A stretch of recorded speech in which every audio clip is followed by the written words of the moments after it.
Hello बच्चों, कैसे हो आप सब। आज हम लोग अपने एनसीईआरटी बुक से न्यू बुक में यह अभ्यास 3.3 हो चुका है और पुरानी बुक में ये प्रश्नावली 3.4 है। तो इसमें हम लोग को क्या करना है, सवाल को हल करना है विलोपन विधि से। प्रतिस्थापन विधि से भी कह रहा है, लेकिन प्रतिस्थापन विधि से हम लोगों ने पिछले प्रश्नावली में सवाल को हल करना सीख लिया है। तो अब हम लोग किस विधि से हल करना सीखेंगे, विलोपन विधि से। तो चलिए हम लोग एक एक करके 1 से लेके 4 तक के सवालों को हल करके देखते हैं। तो आपका पहला सवाल है प्रश्नोत्तर संख्या 1 का फर्स्ट, न्यू बुक से है। न्यू बुक में ये प्रश्नावली 3.3 हो चुका है। पहला सवाल आपका है, क्या है पहला सवाल? पहला सवाल है x प्लस वाई बराबर 5। इसको हम क्या करेंगे, समीकरण नंबर 1 मान लेंगे।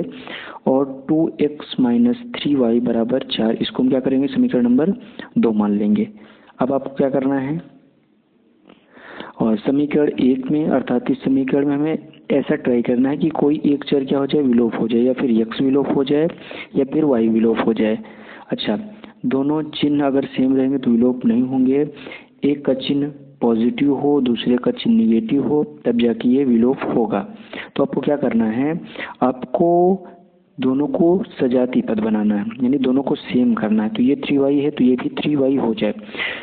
और 3y ये तब हो सकता है जब हम दोनों पक्षों में किसका गुणा कर दें, 3 का गुणा कर दें।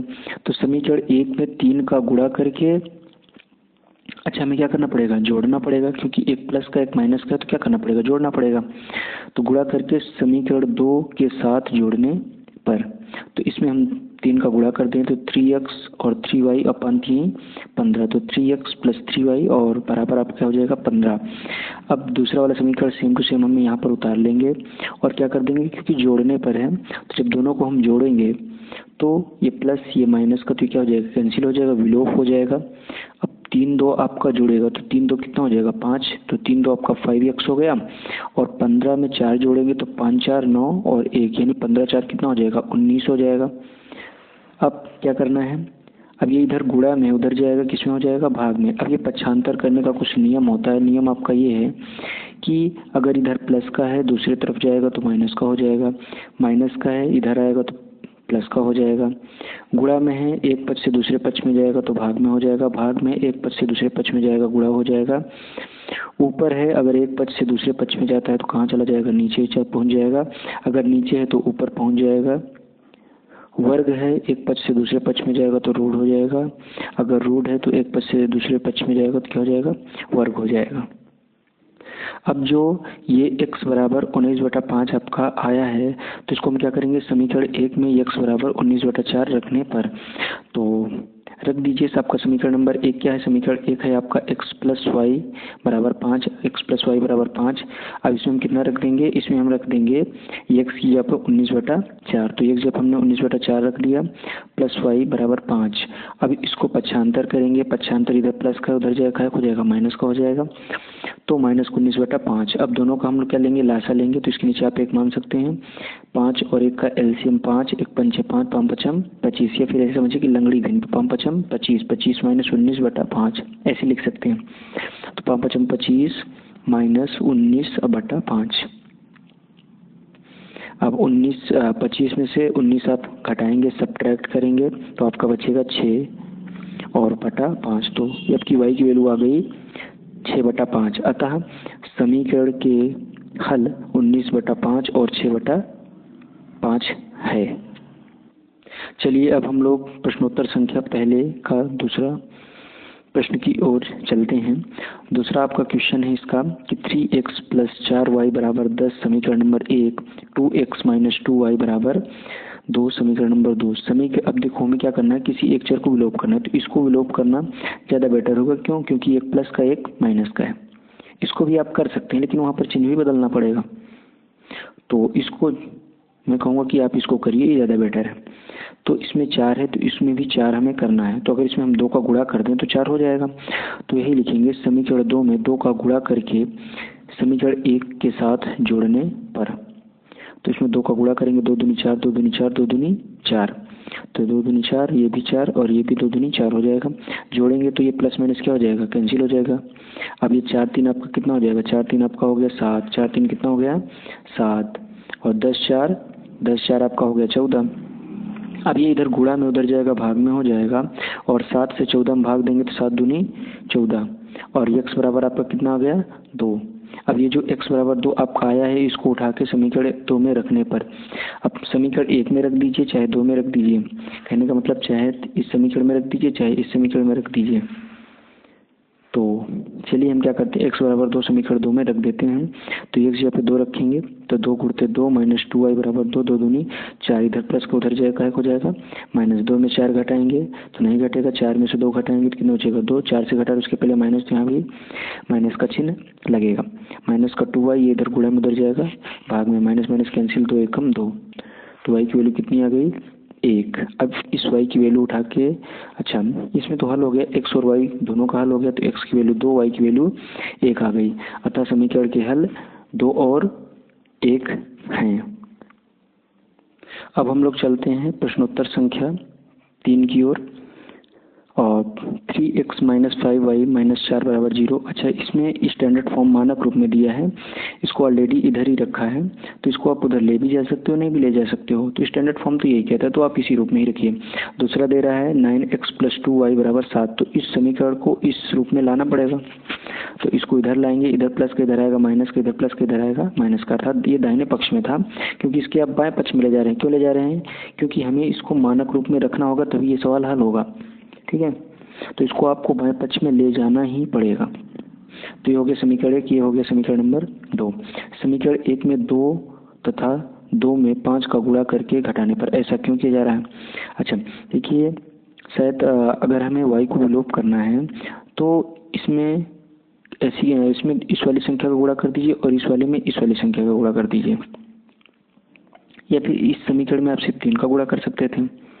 समीकरण 1 में सिर्फ हम 3 का गुणा करेंगे तो दोनों सेम हो जाएंगे, फिर घटाने से आ सकता है, तो जैसे आपको बेटर पड़े। इसमें आप कितना अच्छे से सोच सकते हैं सवाल को, उस तरीके से आप इस सवाल को हल कर सकते हैं। यानी कहीं ना कहीं सजाती पद को मतलब किसी भी एक पद को सजाती बनाना है और उसे प्लस माइनस कैसे भी करके आप उसे विलोप करिए। तो हमने ऐसे किया है कि इसका 2 के साथ और इसमें 5 का गुणा कर दिया, तो ये क्या हो जाएगा, घटा देंगे तो विलोप हो जाएगा। तो चलिए इसमें 2 का गुणा कर रहे हैं, 2 3 6 और 2 5 6 10 और 2 4 दूनी 8, और इसमें 5 का 5 9 45, 5 दूनी और 5 दूनी 10 और 5 7 35। जोड़ने पर घटाने पर कर रहे हैं तो माइनस का चिन्ह प्लस का हो जाएगा, माइनस का चिन्ह है तो प्लस का हो जाएगा, और यहाँ पर प्लस है तो ये गायब हो जाएगा, माइनस का हो जाएगा। ये वाला टर्म विलोप हो गया, और 45 में से 6 घटाएंगे 39, और 35 में से 8 घटाएंगे आपका बचेगा 27। इधर प्लस का उधर जाएगा हो जाएगा, माइनस का हो जाएगा। अब क्या करेंगे, ये इधर गुणा में इधर जाएगा, भाग में हो जाएगा, माइनस से माइनस कैंसिल। अब फिर इन दोनों को हम 3 से काट देंगे, 3 9 27 और 13 3 39, यानी किससे विभाजित हुआ है, ये 3 से कटा हुआ है। तो x बराबर 9/13। अब जो ये x बराबर 9/13 आया है समीकरण 1 में रख देते हैं, तो ये x यहाँ पर कितना रख दिया 9/13 माइनस 5 माइनस 4। अब ये 9 3 27/13, इधर प्लस का उधर जाएगा माइनस का, ये इधर माइनस का इधर गया प्लस का, इसको हल करेंगे तो 13 चौको 52 माइनस 27/13।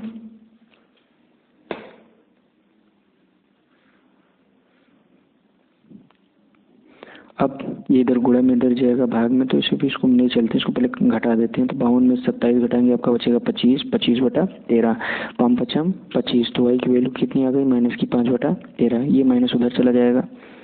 तो अच्छा, यहाँ पर ये जो माइनस उसका पक्षांतर नहीं हो रहा है कि उधर जा रहा है तो ये माइनस प्लस हो जाना चाहिए, ऐसा नहीं, वो क्रॉस मल्टीप्लाई होकर इस संख्या के साथ ही चला जाता है।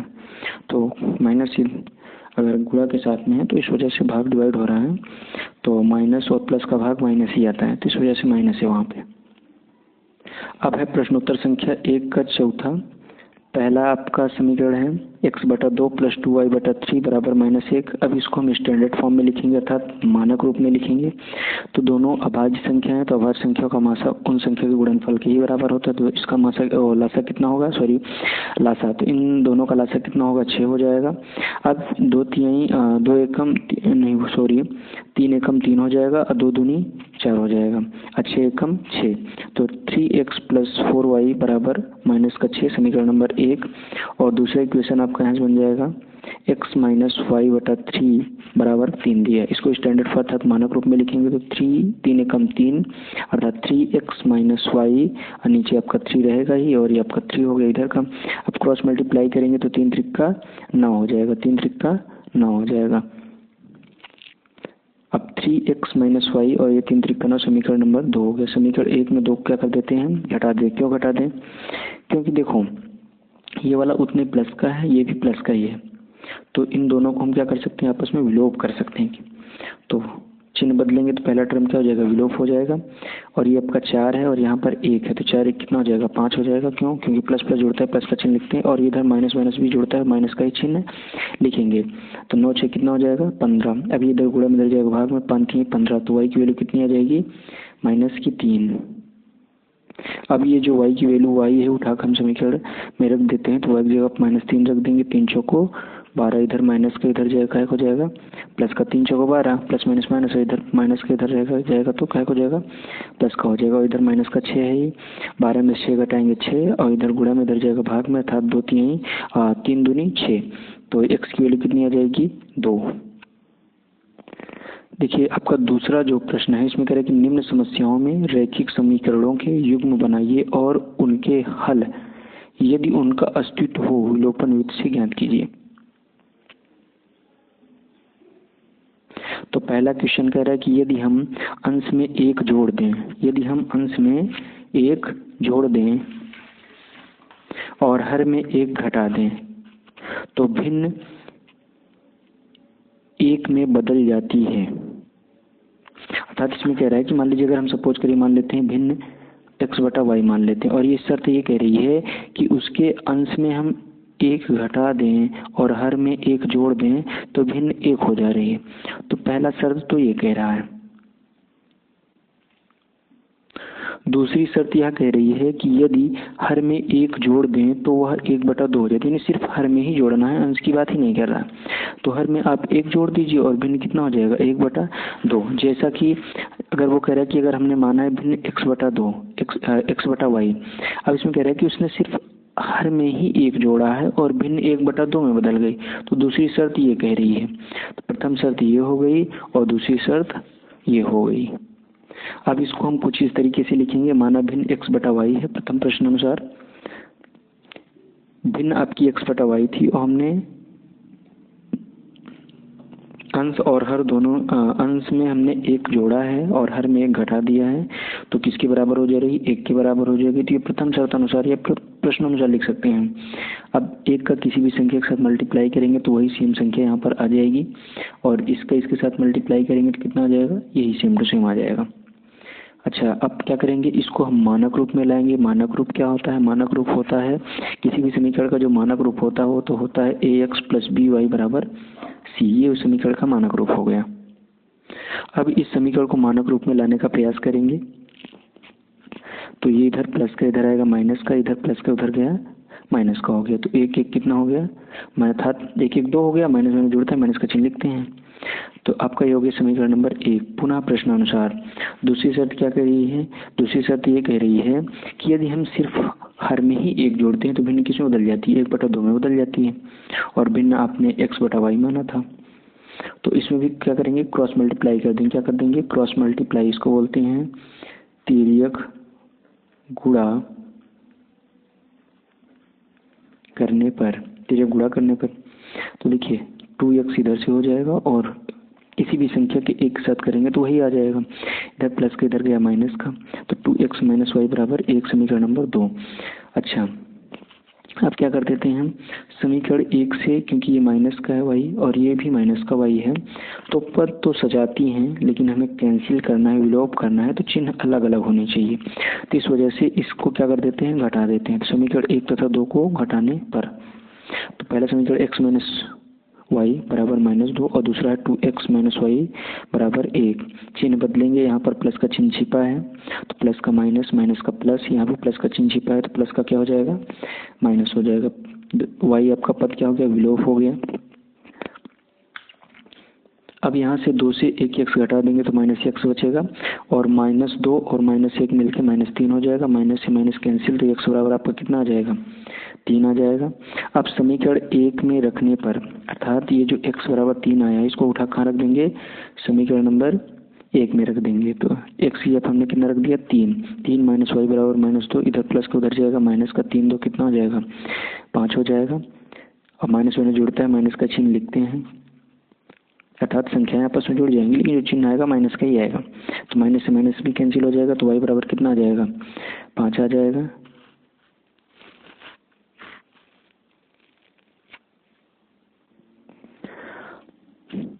अब ये माइनस माइनस में क्या हो जाएगा, कैंसिल हो जाएगा, तो माइनस माइनस क्या हो जाएगा, प्लस हो जाएगा। अतः भिन्न जो होगी, भिन्न आपने x बटा वाई माना था तो x की वैल्यू आपकी यहाँ से 3 आ गई और y की वैल्यू जो है यहाँ से कितनी आ गई, 5 आ गई। तो आपकी जो भिन्न आई कितनी आ जाएगी, 3/5। अब आपका दूसरा क्वेश्चन है इसका, 5 वर्ष पूर्व नूरी और सोनू की आयु, नूरी की जो आयु थी सोनू की आयु की 3 गुनी थी।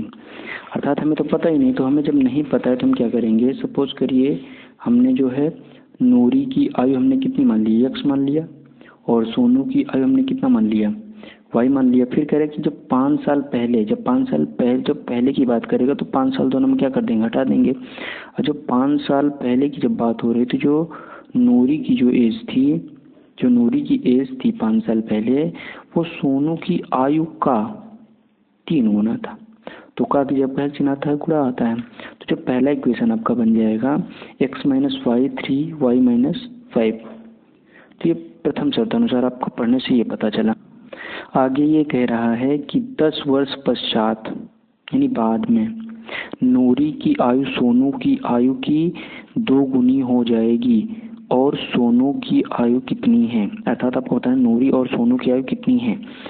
तो 10 वर्ष बाद कह रहा है, तो 10 वर्ष बाद के लिए हम लोग क्या करेंगे, देखते हैं इसको। अगर वर्तमान आयु x है किसकी, नूरी की, और सोनू की हमने y माना है, तो 10 वर्ष पश्चात इनकी दोनों की आयु x + 10 y + 10 हो जाएगी। और 10 वर्ष बाद जो नूरी की आयु है सोनू की आयु का कितना गुना हो जाता है, 2 गुना हो जाता है। तो का की जब का गुणक चिन्ह आ जाएगा, तो दूसरा इक्वेशन x + 10 y + 10 2 गुना, तो आपका दूसरा इक्वेशन ये बन जाएगा, अर्थात दूसरी शर्त ये है। तो चलिए अब हम लोग सवाल को देखते हैं किस तरीके से लिखना है। माना नूरी की आयु x वर्ष, सोनू की आयु y वर्ष। प्रथम शर्त अनुसार ये आपकी नूरी की आयु हो गई, ये हो गई सोनू की आयु। 5 वर्ष पूर्व कह रहा है तो दोनों में क्या 5 वर्ष घटा दिया गया है, और सोनू की आयु में 3 का गुणा करना है, क्योंकि सोनू की आयु का जब गुणक चिन्ह आता है तो सोनू क्या होता है, वितरण का नियम लगाएंगे तो इसका 3 का इसके साथ भी गुणा होगा, इसके साथ भी होगा। तो 3 और 3 = 15। चर को एक तरफ और अचर को एक तरफ करेंगे तो ये 3y है, इधर आएगा माइनस का 3y, इधर माइनस का 5 है, उधर जाएगा प्लस का 5। 15 में से 10 घटाएंगे तो बचेगा माइनस का 10, और x माइनस 3y बराबर -10। ये हो गया समीकरण नंबर 1। दूसरी शर्त क्या कह रही थी कि 10 वर्ष पश्चात 2 गुना हो जाएगा, तो x + 10 और y + 10 और 2 का क्या कर देना है, गुणा कर देना। अब इस 2 का दोनों के साथ गुणा होगा, 2x और 10 दूना 20, इधर प्लस का इधर माइनस का, इधर प्लस का इधर गया माइनस का, 20 में से 10 घटाएंगे 10, x माइनस 2y बराबर 10। समीकरण नंबर 2। समीकरण 1 2 को हल करेंगे। इस समीकरण 1 तथा 2 को कुछ इस तरीके से हल करेंगे तो जो y की वैल्यू होगी 20 आ जाएगी और x की वैल्यू कितनी आ जाएगी, 50 आ जाएगी। अतः जो नूरी की आयु होगी वो कितनी होगी, 50 वर्ष होगी, और सोनू की आयु कितनी होगी, सोनू की आयु हो जाएगी आपकी 20 वर्ष। आपका नेक्स्ट क्वेश्चन है, 2 अंकों की संख्या के अंकों का योग y है, इस संख्या का 9 गुना संख्या के अंकों को पलटने से बनी संख्या का 2 गुना है वह संख्या ज्ञात कीजिए। अच्छा, हमें संख्या डायरेक्ट हम नहीं मान सकते, इसमें हमें क्या करना पड़ेगा, हमें इकाई का अंक और दहाई का अंक मानना पड़ेगा और संख्या बना लेंगे एक्सपेंडेड फॉर्म में। माना इकाई का अंक x और दहाई का अंक y है, तब संख्या क्या बनेगी, दहाई में 10 का गुणा हो जाता है तो 10y + x। प्रथम शर्त अनुसार अंकों का योग क्या कह रहा था, कह रहा था कि अंकों का योग 9 है, तो x और y दोनों अंक है और अंकों का योग कितना हो गया, 9 हो गया। दूसरी शर्त ये कह रहा था कि संख्या का 9 गुना, संख्या आपकी ये थी, संख्या का 9 गुना संख्या के अंकों को पलट दे रहे हैं। देखिए ये x इसकी जगह पर आ जा रहा है और y इसकी जगह पर हो जा रहा है ना, तो संख्या से जो पलटने से बनी संख्या है उसका कितना गुना है, 2 गुना है। वितरण का नियम लगेगा, इसका इसके साथ भी, इसके साथ भी, इसका गुणा इसके साथ भी होगा, इसके साथ भी होगा। तो 10 9 90 और ये 9x और 10 दूना 20 और 2 एकम 2। अब क्या करेंगे, इस 2y को इधर लाते हैं, प्लस का था इधर है माइनस का, 9x को उधर ले जाते हैं, इधर प्लस का उधर गया माइनस का, और 90 में से 2 घटा दिए 88 और 20 में से 9 घटा दिए 11, 11 8 88, तो x बराबर 8y, x बराबर 8y आ गया। तो इसको क्या कर देते हैं, समीकरण 1 में रख देते हैं। तो x जब कितना रख देते हैं 8y, तो x जब हम कितना रख देंगे 8y, तो 8y + y बराबर 9 और 8 1 कितना हो जाएगा 9, 9 1 9, तो y की वैल्यू कितनी आ जाएगी, 1 आ जाएगी। अब ये y की वैल्यू जो 1 आई है उठा के समीकरण 2 में रख देंगे, तो 8 एकम 8, तो x की वैल्यू कितनी आ जाएगी 8। अब संख्या कितनी बनेगी, संख्या आपने माना था 10y + x, तो y की जगह कितना रख देंगे 1 रख देंगे, y की जगह कितना रख देंगे 1, y की जगह हमने 1 रख दिया, 10 एकम 10, 10 8 18, तो संख्या कितनी होगी 18। तो ये आपका फाइनल आंसर हो जाएगा।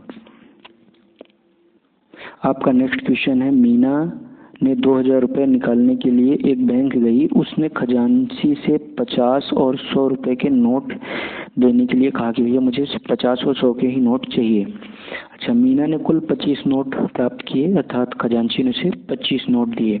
अच्छा, ज्ञात कीजिए कि उसने रुपये 50 के यानी कितने 50 रुपये के कितने नोट हैं और 100 रुपये के कितने नोट हैं। तो चलिए हम लोग इस सवाल को हल करके देखते हैं। तो इस प्रश्न के लिए हमको सबसे पहले क्या करना है कि मान लेना है। तो माना 50 रुपये के नोट की संख्या, 50 रुपये के नोटों की संख्या, नोटों की संख्या कितनी हो जाएगी x, और 100 रुपये के नोटों की संख्या कितनी हो जाएगी y हो जाएगी। प्रथम शर्त अनुसार मीना को कुल 25 नोट प्राप्त हुआ, कुल 25 नोट उसको क्या हुआ है प्राप्त हुआ है। तो जाहिर सी बात है कि 50 वाली x है और 100 रुपये वाली y है, तो कुल मिला कितनी हो जाएगी 25, तो x + y बराबर 25। तो ये पहली शर्त हो गई। दूसरी शर्त क्या कह रही है, दूसरी शर्त ये कह रही है कि उसने कहा था कि कुछ हमको 50 रुपये के नोट चाहिए और कुछ नोट क्या चाहिए 100 रुपये के चाहिए। तो क्योंकि अगर 50 रुपये है तो 50 रुपये के x नोट हैं, तो कुल इसका कीमत कितना हो जाएगा 50x के बराबर हो जाएगा। और जो है 100 रुपये के नोट y नोट हैं, तो इसकी कुल कीमत कितनी हो जाएगी 100y के बराबर हो जाएगी। तो 50x + 100y बराबर आपका कितना आ जाएगा 2000 आ जाएगा। अब क्या करेंगे, दोनों पक्षों में 50 से भाग दे देते, तो 50 एकम 50, 50 दूना 100 और 2000 में अगर हम 50 से डिवाइड करेंगे तो कितना आ जाएगा 40। तो इसमें भी अच्छा, इसको क्यों किया जा रहा है ताकि सवाल क्या हो जाए सिंप्लीफाई हो जाए, सरल हो जाए। अब समीकरण 1 में 2 को घटाने पर, क्यों, क्योंकि देखो ये दोनों सजाती पद हैं, ये प्लस का ये भी प्लस का, तो घटा देंगे तो ये क्या हो जाएगा विलोप हो जाएगा। ये कटा हुआ नहीं है, ये आपका सही है, तो इसको काटना नहीं है, तो ये दोनों विलोप हो गए। अब 2y से 1y घटा देंगे तो -y, और 40 में से 25 घटा देंगे तो आपका बचेगा माइनस का 15, माइनस से माइनस कैंसिल, तो y की वैल्यू कितनी आ जाएगी 15। अब ये y की वैल्यू जो 15 है समीकरण 1 में रख देते हैं, तो y की जगह हमने कितना रख दिया 15, इसको 95 इधर प्लस का उधर गया माइनस का, 25 में से 15 घटा देंगे तो बचेगा 10, x की वैल्यू कितनी आ जाएगी 10। अतः जो उसके पास 50 रुपये की नोटों की संख्या थी, 50 रुपये की जो नोटों की संख्या थी 10 तो है, और 100 रुपये की नोटों की संख्या कितनी है 15 है। ये कुछ इस तरीके से 50 रुपये के नोटों की संख्या, क्योंकि x की वैल्यू 10 आई तो 50 रुपये के नोटों की संख्या 10, और 100 रुपये की नोटों की संख्या y है, y की वैल्यू अब कितनी आई है 15 आई है, तो 100 रुपये की नोटों की संख्या कितनी हो जाएगी 15 हो जाएगी।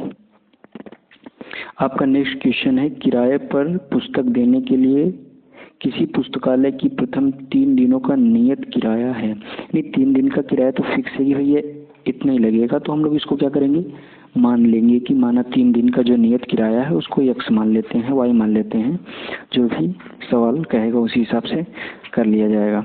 उसके बाद क्या कह रहा है, उसके बाद ये कह रहा है तथा उसके बाद प्रत्येक अतिरिक्त दिन का किराया लगता है। यानी अतिरिक्त दिन का किराया है कि प्रति दिन का अतिरिक्त है, तो अतिरिक्त किराया हम लोग क्या करेंगे, y मान लेंगे। सरिता ने 7 दिन तक एक पुस्तक रखने के लिए 27 रुपये अदा किया था। 7 दिन उसने पुस्तक रखा तो 27 रुपये उसने अदा किया। और सुशी ने एक पुस्तक 5 दिनों तक रखने के लिए 21 रुपये अदा किया। नियत किराया और प्रत्येक अतिरिक्त दिन का किराया ज्ञात कीजिए। तो क्या करेंगे, मान लेंगे। माना 3 दिन का नियत किराया 100 रुपये और अतिरिक्त किराया, प्रत्येक अतिरिक्त किराया हमने क्या मान लिया, y रुपये मान लिया। प्रथम शर्त अनुसार क्या है, x + 4y, क्योंकि देखो उसने 7 दिन तक हो गई है वहाँ पे, ठीक है। अब क्योंकि आपको पता था कि जो 3 दिन का जो किराया है यहाँ पर वो जैसे पूरा 7 दिन हो गई है। अब 3 दिन का किराया तो फिक्स है, जब 3 दिन का किराया फिक्स है तो 4 दिन का अतिरिक्त किराया लगेगा। तो जो आपका, अच्छा इसका तो x से फिक्स है भैया, 3 दिन का किराया क्या है, फिक्स है कि 100 रुपये ही लगेगा, बाकी हर एक दिन का y रुपये लग रहा है। तो 4 दिन का कितना लग जाएगा, 4y रुपये। तो कितना हो जाएगा, 4y, ठीक। तो x + 4y बराबर उसने कितने रुपये अदा किया, 27 रुपये। द्वितीय शर्त कह रही थी कि वो जो है कितने दिन गई है, 5 दिन गई है। तो जब 5 दिन गई है तो 3 दिन का किराया तो फिक्स है, कितने रुपए है, 100 रुपये है ना। अब आपको जब वो 3 दिन का किराया फिक्स है तो अब 2 दिन का किराया लगेगा, अतिरिक्त किराया। और अतिरिक्त किराया में सिर्फ 1 दिन का आपके पास y रुपये है, 1 दिन का y रुपये है, तो 2 दिन का कितना हो जाएगा, 2y दिन हो जाएगा, 2y रुपीज़ हो जाएगा। तो अर्थात x रुपये इधर हो गया और 2y रुपीज़ इधर हो गया। कुल मिलाकर उसको कितने रुपये अदा करना पड़ा, 21 रुपये। अब क्या करना पड़ेगा, समीकरण 1 में से समीकरण 2 क्या कर देते हैं, घटा देते हैं। तो घटाने पर आपका ये सवाल इस तरीके से हो जाएगा। तो घटाएंगे तो ये विलोप हो जाएगा, 4 में से 2 घटाएंगे 2, और 27 में से 21 घटाएंगे बचेगा 6। ये इधर गुणा में इधर जाएगा भाग में, 2 3 6। अब ये समीकरण 2 में इसकी वैल्यू रख देंगे, क्या y बराबर 3 समीकरण 2 में रख देंगे, 3 रख दिए, 2 3 6, इधर प्लस के इधर जाएगा माइनस का, और 21 में से 6 घटाएंगे 15, तो x बराबर कितना आ जाएगा, 15 आ जाएगा। तो इन सवालों को आप प्रैक्टिस करिए, क्योंकि practice makes a man perfect. मिलते हैं नेक्स्ट वीडियो में। जय हिंद, जय भारत।